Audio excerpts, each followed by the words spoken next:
Built in 1851, first as an ice house and then doubling as the city morgue, Captain Tony's has been many things over the years, from a wireless telegraph station to a cigar factory and even a bordello and bar.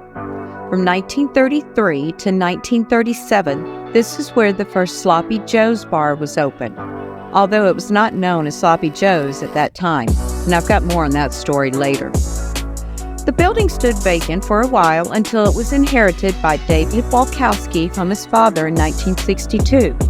He restored the building and named it the Oldest Bar.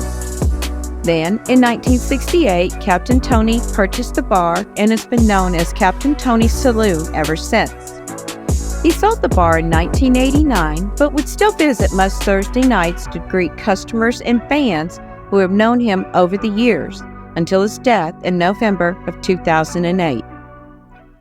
More in the no fact. Captain Tony was the father to 13 children by 5 wives, the mayor of Key West at one time, a gambler, and he served the U.S. government as a gun runner during the Bay of Pigs. Outside the saloon, you'll see a large fish hanging above the sign. Captain Tony caught that fish himself and had it stuffed. And they say if you can land a coin in its mouth from the sidewalk, you'll have good luck while on the island. Whoa!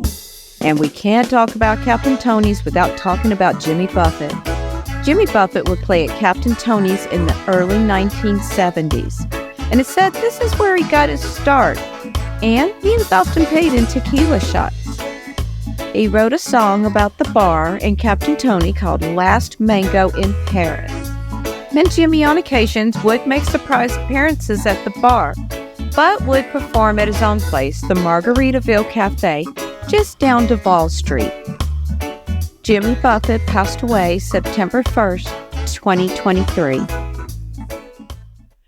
You'll notice that inside the saloon stands a live tree. Before they built the saloon around it, it stood in an empty courtyard, and back in the 1800s, it was used to hang pirates and others who were sentenced to death. But what other acts besides piracy would get you hung? Well, murder's on the list, and there was a young woman who was hung for the brutal murder of her sons and husband. But why did she kill them?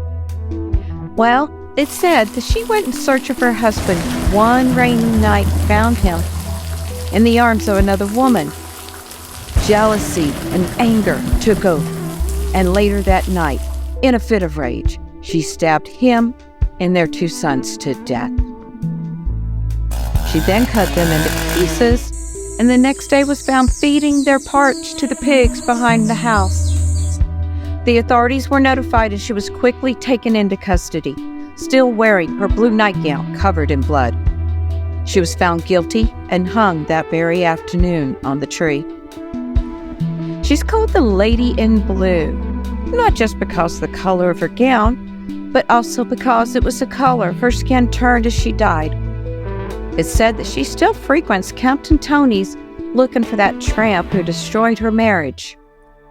Oh, but this is not the only spirit that likes to visit Captain Tony's. Oh, nay. Remember, in the beginning, Captain Tony's was the morgue, and there were at least a dozen bodies inside waiting to be either embalmed or buried when a hurricane hit the island in 1865. The flooding washed the bodies out into the street, and when all was said and done, only one body was recovered, lying in front of the building.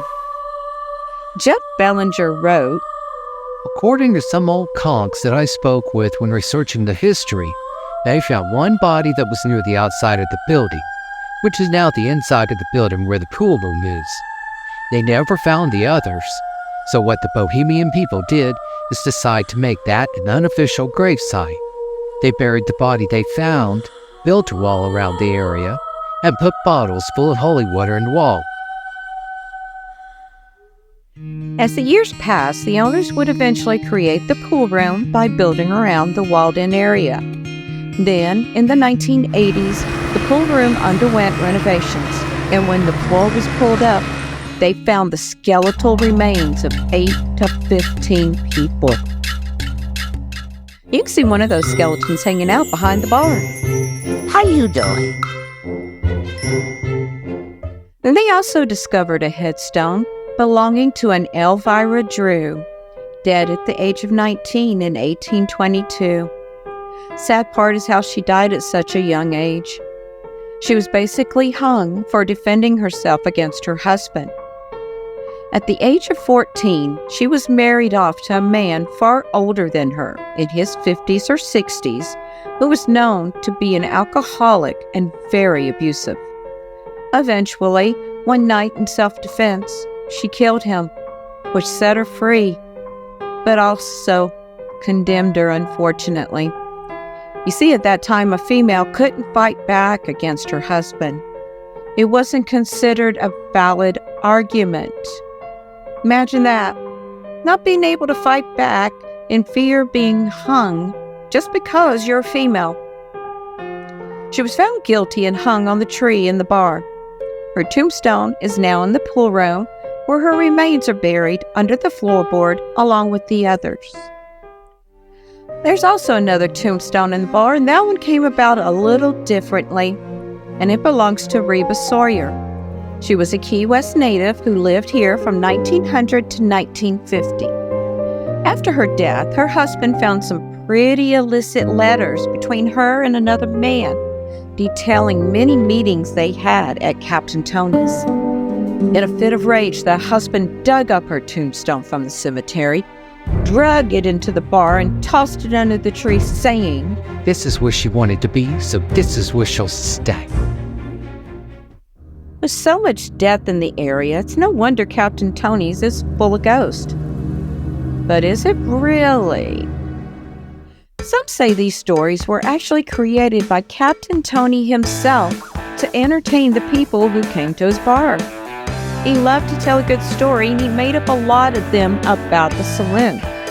After all, if they were in his bar listening to stories, then they were drinking, and that paid the bills.